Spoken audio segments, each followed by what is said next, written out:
Good morning, everyone, and thank you for joining us today for the Burnsville Business Briefing. We're so glad you could join us for the second in our Burnsville Business Briefing series. This new program is an exclusive member event.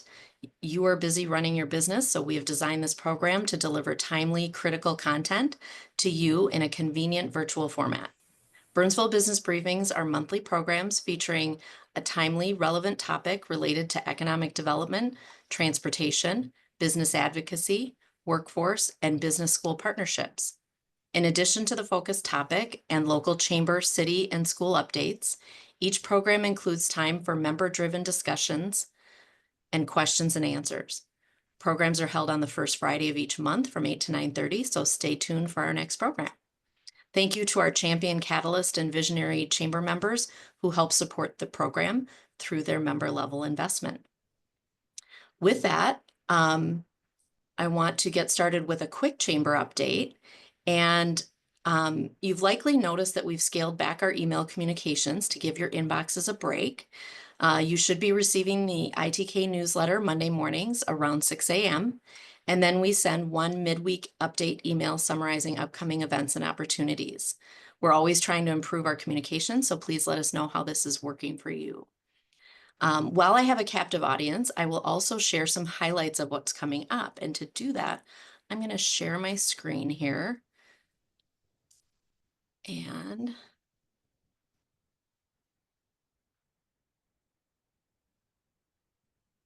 if it's going to let me share my screen, pardon me. Here we go. So what I'm showing you is our chamber calendar. And as you can see, yesterday we had a great visit at the Capitol with some of our members to visit our legislators and learn about what's happening at the legislative session. Today we have our business briefing. Next week we have our AM coffee break at the gallery on Nicollet Apartments. We have our out to lunch program on April 15th at Smash Burger. And then we have our joint business after hours and legacy award ceremony at Lakeview Bank on April 17th. And I hope you'll all join us on April 21st for our State of the City program in partnership with the City of Burnsville. We will be celebrating Mayor Kaut's 30 years of leadership in Burnsville. So put that on your calendar and join us.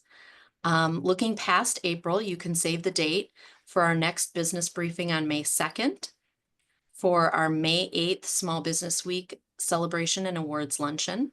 And on June 2nd is our golf classic at the Wilds. So lots of good stuff coming up. You'll also see on our calendar, you see some things. We have 3 ribbon cuttings on the calendar coming up. We're always excited to celebrate a new business, remodeling, a anniversary, or what have you. So this is a great way for you to connect with other businesses. So please feel free to join us for these. And don't forget to check our calendar for community events as well, like the Easter egg scavenger hunt hosted by the city, or the Just Between Friends spring sale. You can also post your events on our calendar, and I'm going to show you on my screen here the top secret method to share your events on the chamber calendar. If you see where I'm hovering right now, there's a little plus sign at the top of the calendar. And if you click on that, it opens up a submission form. And you can submit your events. You could be putting on a seminar or whatever you want members to know. And we review that, and as long as you're an active chamber member and it's relevant to the Burnsville business community, we will share that on our website. So with that, I'm going to stop sharing. Thank you for some time. We look forward to seeing you at some upcoming chamber events. And with that, I'm going to turn it over for our city update. Next, we'll hear from City Council member Dan Keeley for what's going on in Burnsville. Dan, over to you.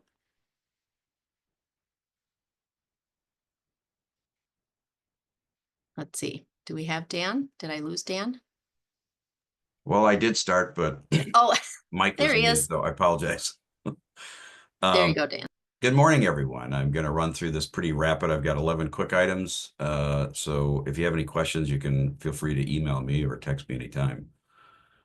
We did approve the hiring of 6 firefighters to be hired this year in 2025. That was planned for 2026, but due to workforce call demand, We shifted that to 2025, and there's no budget effect because we cut some other things and shifted some things to next year. So it was a budget neutral decision. An easy one, obviously. Call volume for fire is just escalating at high single digits after a few years of double-digit increases, and we're playing catch up. We recently approved the Twin Cities Catalyst Music dissolution of the JPA for the Youth Garage venue. Sad to see them go, but the board is still intact, and we have several parties wishing to continue the model that the Twin Cities Catalyst Music provided, which was youth music programming on the weekends, a partnership with the school district and the youth collaborative for engineering classes. And one of the interested parties is a college in Minnesota, in Minneapolis, that is very interested in expanding on what Twin Cities did. So really excited about the potential future of that. Pickleball courts in Alley Magnet will be discussed at April 15th work session. That decision will be made whether we're going to build them there or somewhere else. This is happening, this type of uproar. We've had many meetings where we've had folks from the Lake Alamagnet community come and see us and speak to us in opposition. We've had pickleball supporters email us in support of it. But this has happened in neighboring communities. Apple Valley had a major issue a year ago or so, and they ended up moving the location of that proposed courts. If you look it up on Google, you'll find them all popping up all over the country. Everyone loves pickleball. Everyone hates pickleball right next to their house because it's very noisy. So there's issues. This proposed location also is on a watershed district. And for those of you who live in a watershed district, you're not allowed to expand any impervious service. And so it's a bit of a challenge for us to say no for the last 20 or 30 years to all these property owners that they can't expand their concrete patio or their home. But then we're going to throw in a bunch of parking lot asphalt and some pickleball courts. So a bit of a challenge with that one. Experience Burnsville is coming to present their annual plan to us this Tuesday at a council meeting. And we just opened up our applications for our boards and commission appointments. The deadline is May 5th. So tell your family and friends if you're interested in joining a commission. We have some with us today. John Hamilton's on our planning commission and others. The term will begin July 1st, but the deadline for applications is May 5th. So we hope to have a hearty round of applicants to choose these volunteer roles to help us run the city. It's a very important position, and always excited to interview these folks. We get people coming from, all corners of Burnsville with all kinds of experience, and it's really a great talent pool that's willing to step up. There's been a lot of communication about an abandoned, well, not abandoned, it's an old church at the corner of County Road 5 and McAndrews. It's gaining a lot of negative attention lately because the building is in decay. It's starting to get some vandalism, so we're working with the property owner to clean it up. And then Jeff will love this, of course. The blighted strip center at Diffley and 13 is finally going to be demolished by the property owner. He has a deadline. It's coming up in May. If he fails to do that, the city will go in and demolish it and assess the property. I'm sure Jeff, his neighbors, and all of us on the council and many around that area are thrilled the day the wrecking ball shows up and takes out the rest of that junky building. There's also a new coffee shop going in at Aldridge Avenue at Burnsville Parkway, the former Asian food restaurant. Planning Commission is going to review that this Tuesday. I'm sorry, they approved it and it's coming to us this Tuesday. U.S. Treasury notified cities around the country that the coronavirus fiscal recovery funds, ARPA, spending had to be completed by last year, and I think it's April 30th is the final reports are due. As everyone is aware, the federal government is cutting its size and they're clawing back any unspent money. Ours is spent. We used it over a 3 or 4 year period to reduce the levy, and we've been in full compliance, so we're not concerned. But I'm sure there's some cities out there that haven't spent it in the right way or maybe complied paperwork wise. So who knows? Hopefully that goes well for all those cities. Deed host grant reduction in the governor's proposed budget. We receive $875,000 a year as a landfill host city. Inver Grove Heights is the only other one that gets that money. The governor's budget proposes a reduction all the way to $125,000. So we will be fighting that along with Inver Grove Heights to maintain. Being a host city of a dump site An active dump is not exactly a sexy and exciting thing for a city to do. We've been doing it for decades and many, many decades.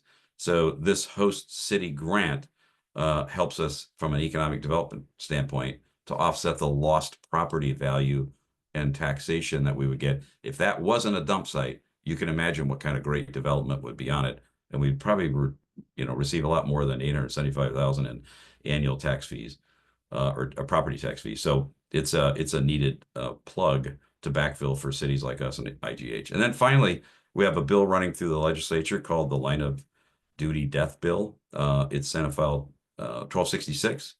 It's been moving very quickly with no opposition. It allows us to accept donations and give those funds directly to family members and members of public safety who are impacted by a line of duty death.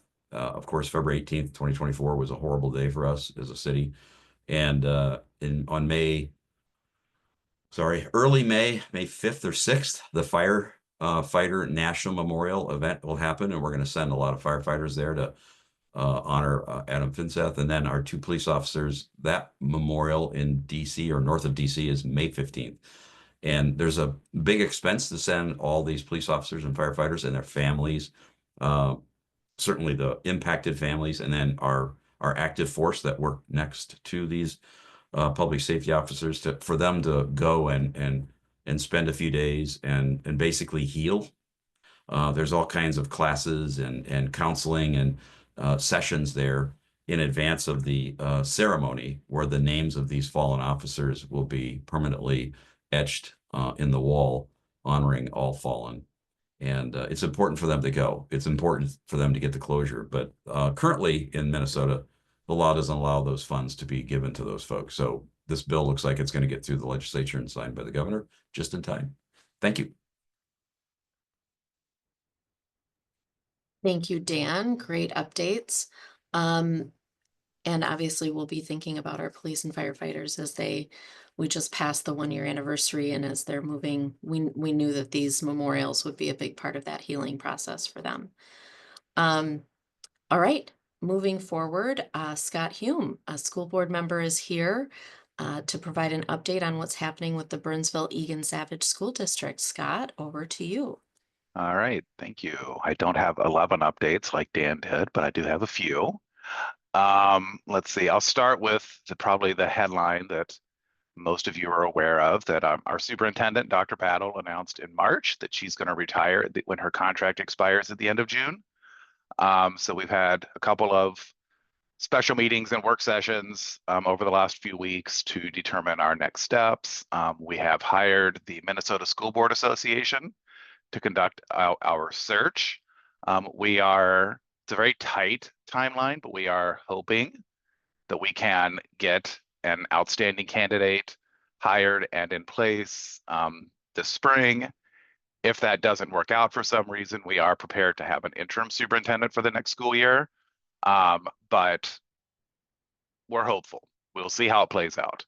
But we do have we don't have specific plans as far as a person, but we are planning on an interim if the search for a permanent person doesn't work out this spring, and then we will restart the search next fall or winter, which is typically a better time to hire a superintendent. I think current superintendents would tend to be a little more hesitant to apply this late in the year and don't want to leave their current positions at districts in a lurch. So we're going to see how it plays out. We're hopeful. The application process launched this week, so we'll know in the next few weeks kind of what the pool of applicants looks like, and if we are where we stand with interviewing. The plan, if it works out, is that we'll be doing interviews towards the end of this month, with an aim to finalize the process in, I think, mid-May is if everything goes exactly as we hope it will. So it's, again, an aggressive timeline, but not an impossible timeline, according to the experts at the Minnesota School Board Association, who have done this many more times than I have. So that is happening now. I'll put in the chat after I'm done talking. There's a link, there's an article on the district website that includes a survey link for community members, including anyone from this group who would like to provide their input on kind of the ideal traits of the next superintendent, so that as we are conducting interviews and going through that process, we have input not only from the board members, but also from staff, students, families, community members around what they see as important traits for the next superintendent. So that's update number one. Update number two is budgeting. We are neck deep in budgeting for the 25-26 school year. There is about $11.4 million difference for the coming school year between our revenue and expenses. So our plan is we're using a little over $9 million of our reserves and having spending reductions of about $2.3 million that we're planning on for this coming school year to balance that budget. Biggest increases are, not surprisingly, when I think 80% of our expenses are personnel. The biggest increases are salaries and benefits. The budget assumptions that we're working on assume close to $5 million in salary increases, which is about a 2.5% increase in salaries, and about $1 million in health insurance premium increases. So that's kind of what we're looking at. The community can provide input into the budget process and priorities until April 18th. I'll also put that link in the chat after, so if you have thoughts or things that you would like to submit as related to the budget, that survey will also put that in the Zoom chat.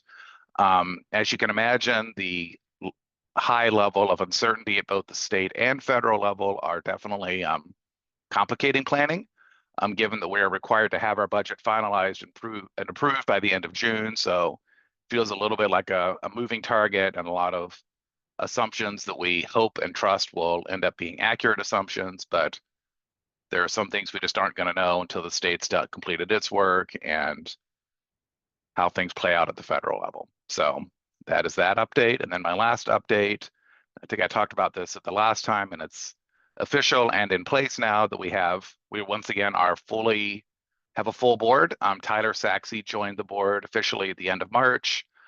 He's a parent in the district, and I think he's going to be a great addition. And he's obviously joining us at a very interesting time, given everything, all the other updates I just shared. So those are my updates for this morning. Scott, thank you so much for your service on the school board and for the updates. These are not easy times, and we appreciate everything you do. With that, that wraps up our local updates. So I'm excited to introduce our featured speaker for today, Bryant Ficek from the Minnesota Department of Transportation. Bryant is the planning director of the South Area Manager at MnDOT and is here to talk to us about the 35W bridge replacement projects in Burnsville. This is a major project that will impact traffic flow, and we're all eager to hear about the timeline and what we can expect in terms of traffic impacts during the projects. We want to thank Bryant for being here. The timing is very fortuitous because I understand a lot of this information was just solidified yesterday. So with that, I'm going to turn it over to Bryant. Thanks for being here. All right, thank you very much. Good morning, everyone. And yeah, happy to be here and share information on this project. And I also just want to recognize Dakota County and the city of Burnsville. They've been partners with us in this project, very helpful.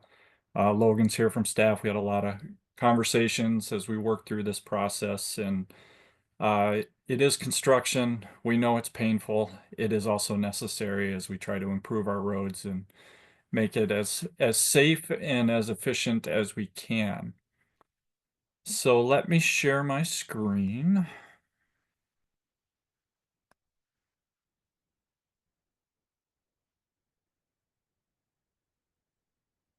Hopefully that has come up for everyone.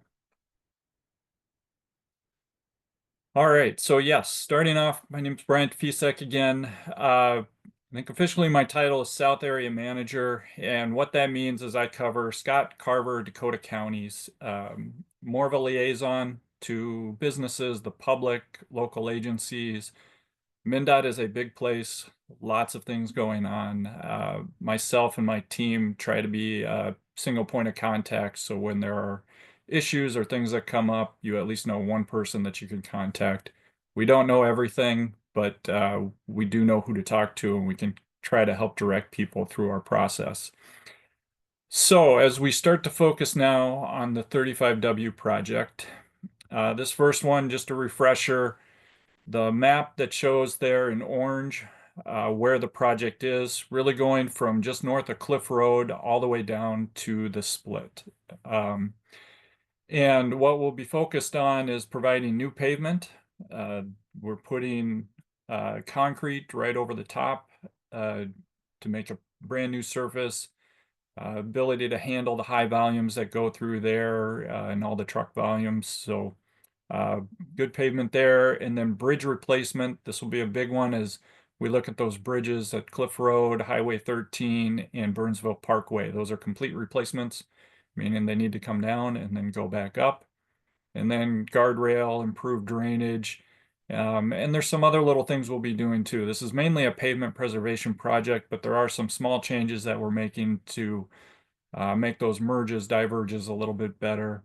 And as I flip to the next slide here, one of the major changes you'll see is just that exit to County Road 42. And if I can use my cursor here today, when you take that exit, you come up right to County Road 42, you take a left or right or go through depending on where you want to go.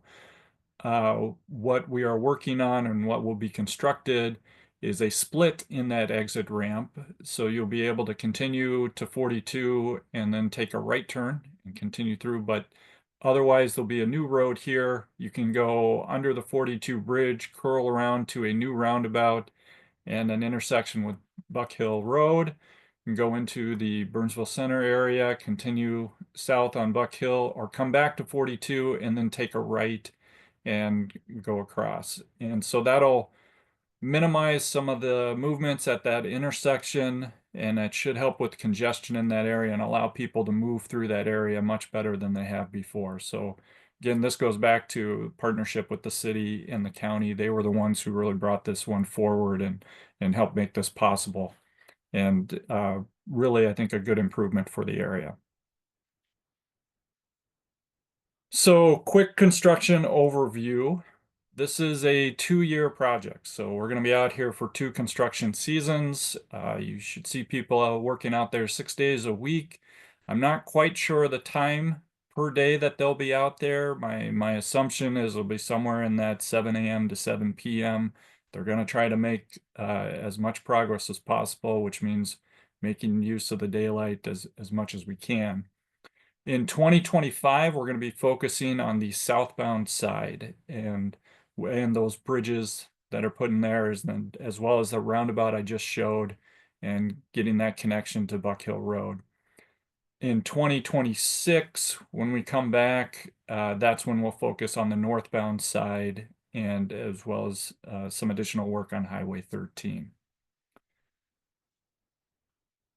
All right, so right away, we're going to get started in April. So April 4th, as I'm talking to you here, and we expect to get started on the 16th. So a little less than 2 weeks, you're going to see activity out there. You're going to see primarily activity on Highway 13 as we go, and I've got some diagrams that I'll get to in a second here. And then we're going to start on the bridges right away. So there will be impacts. That second bullet point I have there, April 25th to 28th, that's when there will be closure of I-35W as we work on those bridges, taking those bridges down. And then Buck Hill Road with the high pressure gas relocation, that'll also happen in April. So I do have that asterisk at the bottom, dates subject to change. All of this information, I have to caveat that it is construction. We have to pay attention to the weather. As the contractor moves through, they may come into things that throw their schedule off a little bit. So everything I say is current as of now. We try to hold to it as much as we can, but just note that there are changes that come, and we will try to make sure that we update everyone with those changes as we continue to move through the project. Bryant, do you mind taking a question? Sure, go ahead. Who is the winning contracting bid, number 1, and number 2? What's the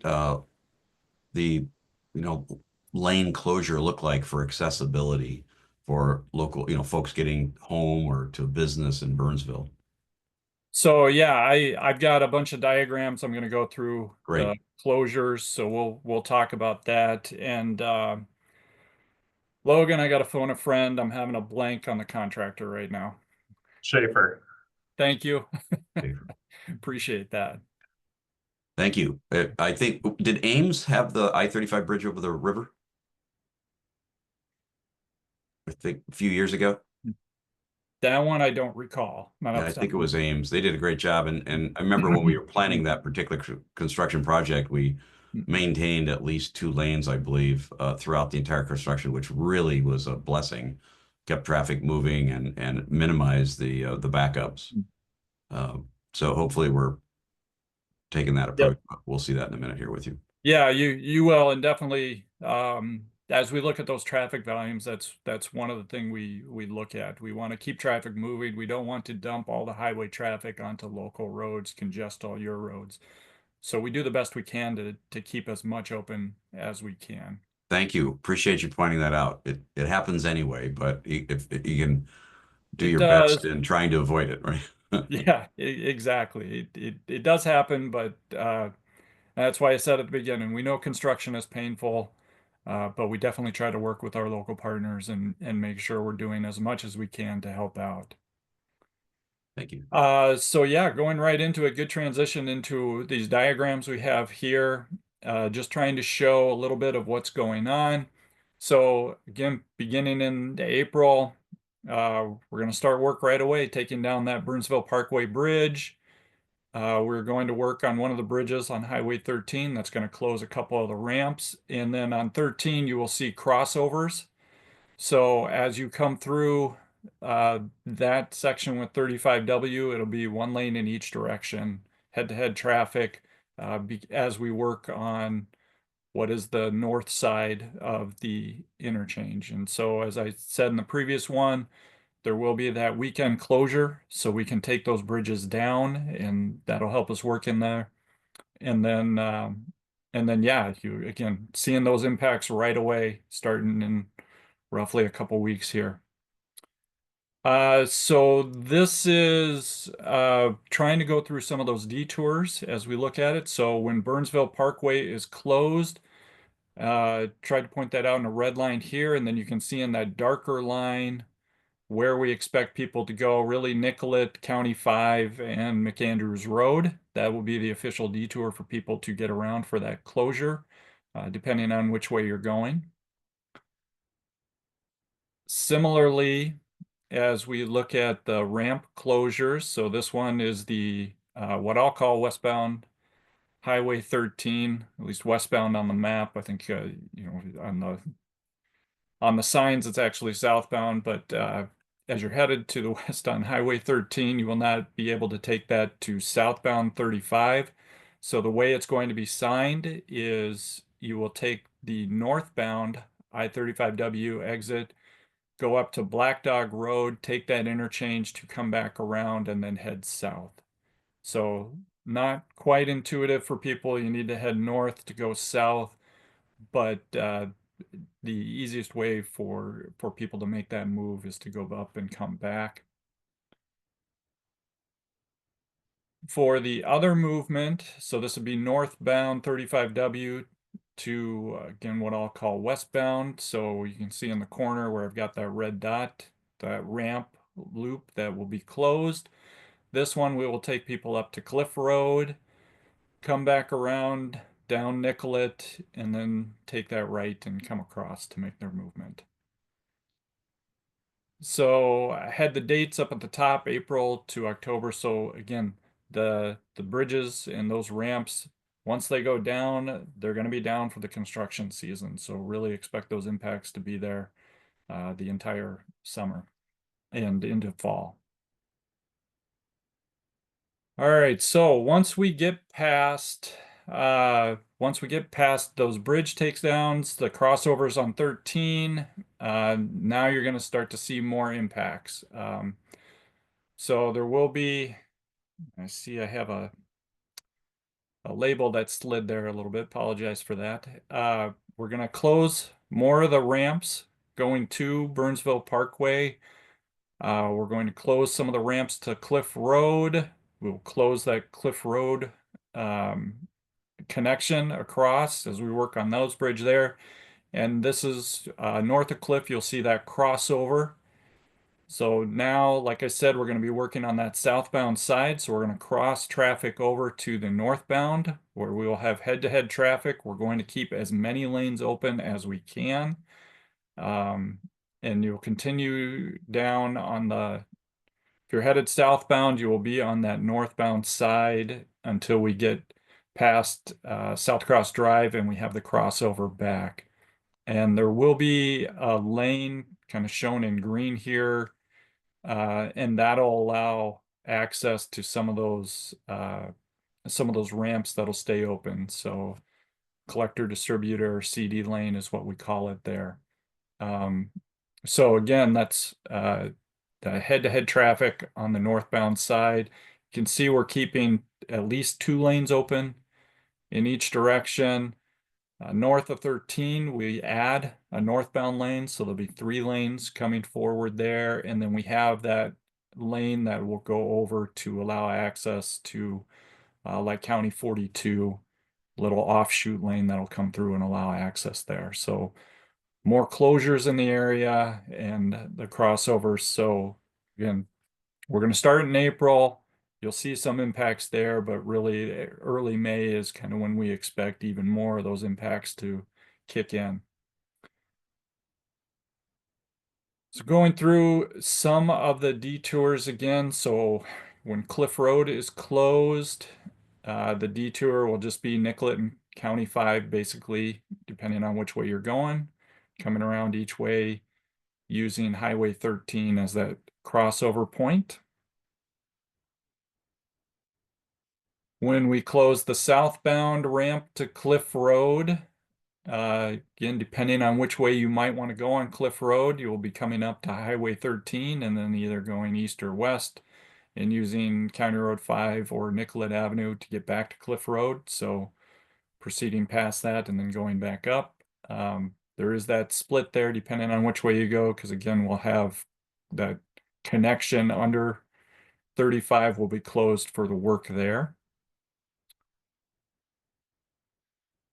And then for Cliff Road to go to southbound 35W, again with that road closure there and the ramp closure, this is very similar to one of the other ones that I talked about where you have to head north to go south. So similar to Highway 13, you'll take that direction to go northbound on 35W, go up to Black Dog Road, take the interchange, come back down to go south. And that's on if you're on the east side of 35W. Again, with that closure of Cliff Road, if you're on the west side, we'll take you down to Highway 13 and you can take that ramp to go south there. And then Burnsville Parkway, closing that ramp to southbound. Again, with the bridge closure, with the bridge down as well, there'll be 2 different detour routes depending on which way you have, but essentially we'll take you down to County 42 and then jump on to 35E through the split down to 35, just general I-35.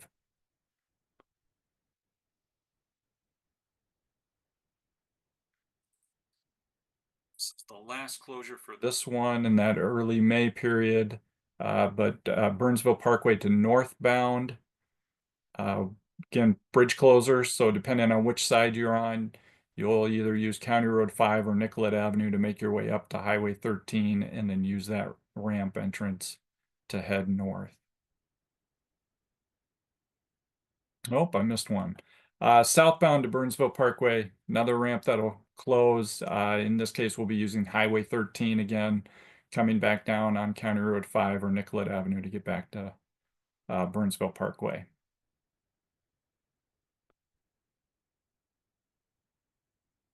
All right.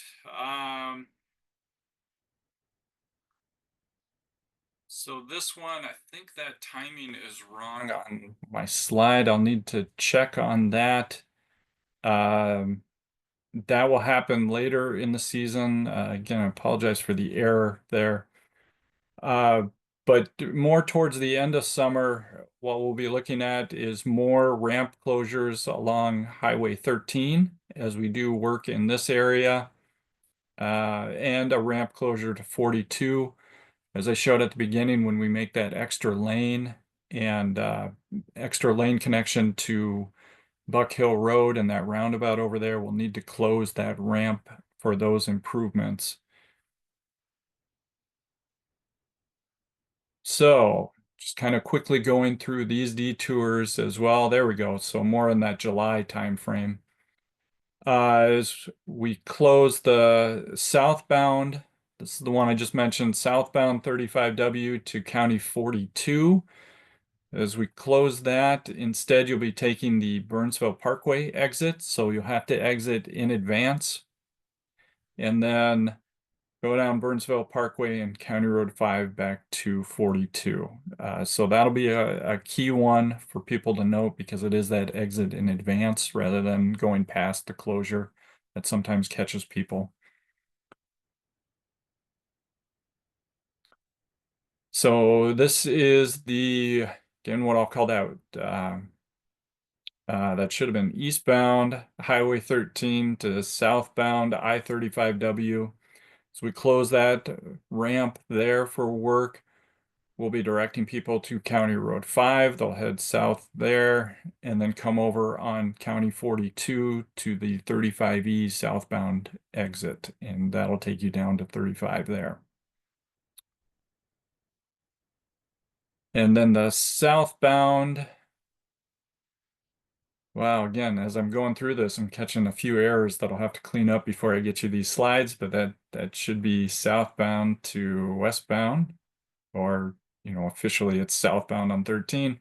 But as we close that ramp in red there, instead of taking that, we'll continue up. We'll take that Burnsville Parkway ramp, continue down until County Road 5, and then come back up to Highway 13.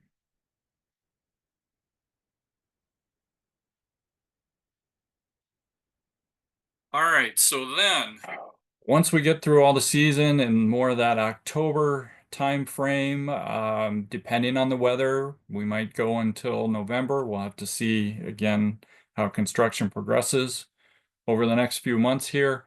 But over the winter, we open everything back up. So once we get to that time period, you'll see traffic return to that southbound side. That'll be the new pavement they'll be on. The ramps will reopen. We'll have those bridges in place. You can see in this diagram, you know, no X's, no closures, no crossovers, nothing. Everything will return back. We want to make that good for the winter as we prepare for snow events and that sort of thing. Traffic will be back to normal, so you get a little bit of a reprieve there.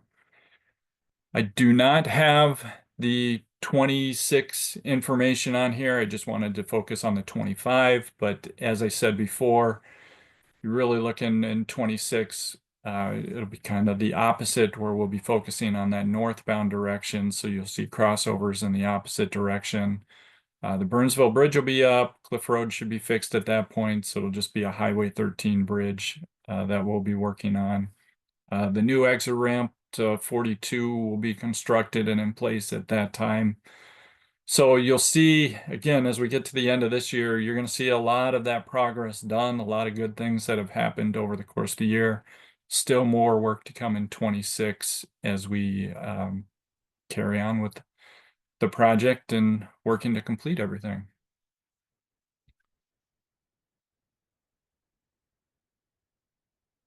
So one thing that is important to mention is we are bringing a consultant on board to help us with our outreach. As I keep saying, this is a big project. We know there are lots of impacts. We know that there's going to be times where it's painful. I just went through a whole ton of detour routes that may be confusing depending on where you want to go. And so we knew we needed help, that we could provide more information And we are going to be reaching out to more businesses as we have that consultant on board now. We're getting them up to speed. I would expect even as early as next week, we'll start seeing more communication and creating business lists that they will provide updates to. And then that second bullet there, we're looking to host more public meetings, some pop-up events, really try to get out as much as we can to let people know what's going on, as well as get feedback from people. We definitely want to hear from you. We want to work with the public as much as we can. There has to be closures, that work has to be done, but if there are particular points that come in, you're going to be living with it. We want to know that experience and know where are those pain points, and then we'll figure out if there's something that we can do to help out. Maybe it's some additional signing, maybe it's some signal retiming that we can look at if we're in charge of that, or working with, again, the county or the city to try to make those changes and help out as much as we can. And yeah, again, that last point there, this is more the beginning of our engagement, not the end. So expect to hear more from MnDOT and our consultant as we proceed into construction and then throughout the construction season and next year as well. We're going to keep that going.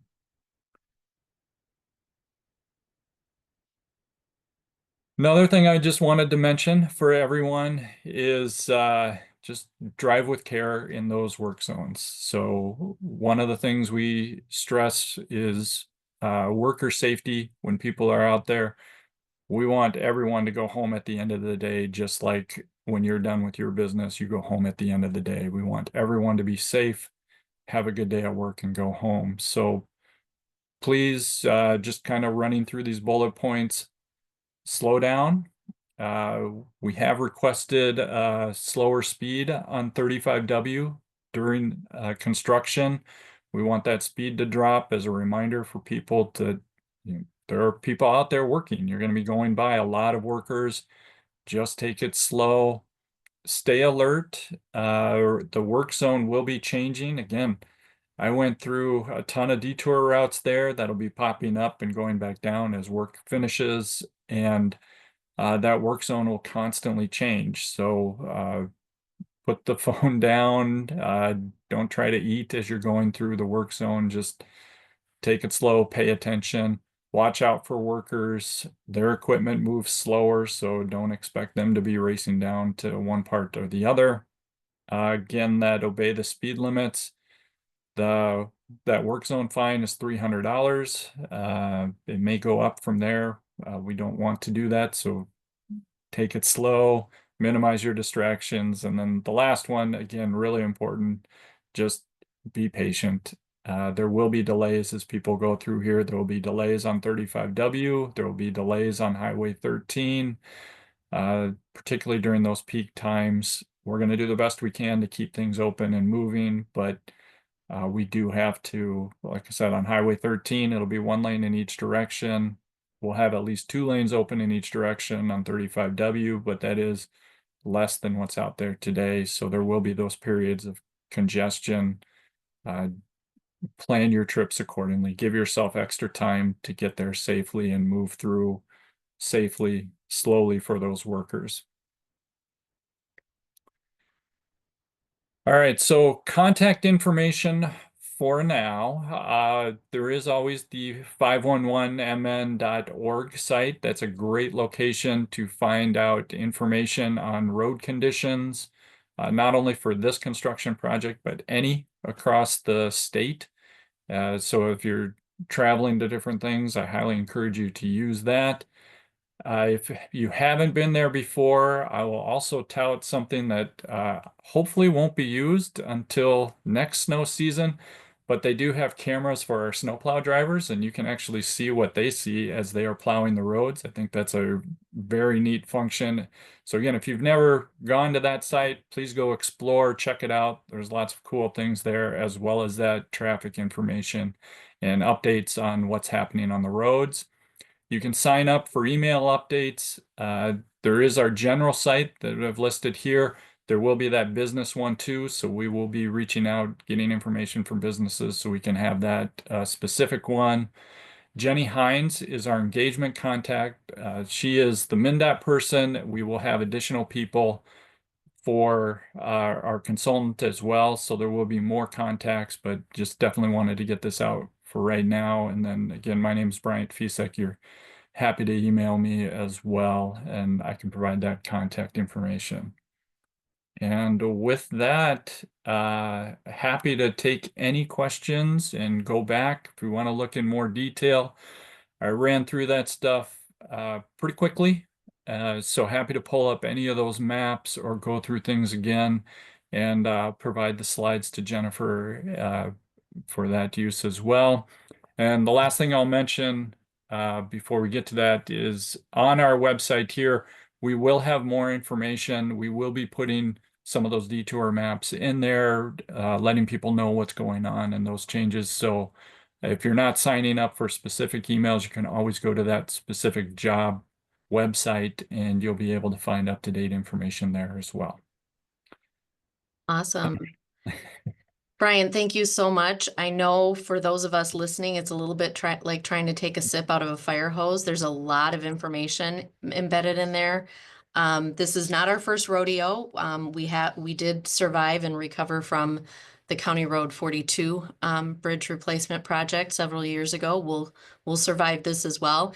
It's a lot doing 3 bridges in 2 years. A lot for you and a lot for us as a community. So we look forward to being your partner to getting this information out and sharing it as broadly as we can and helping businesses navigate for themselves, their employees, their customers, to help them navigate this time. So I want to thank you for being here. We're going to stop our recorded part of the program for now, which will be shared. And we will make this recording available to chamber members, but we're going to stop the recording now and open it up to questions and answers. And of course, we might reserve the right to bring you back at some point for an update on the project and kind of what the next phase is for 2026. So with that, I'm going to stop the recording.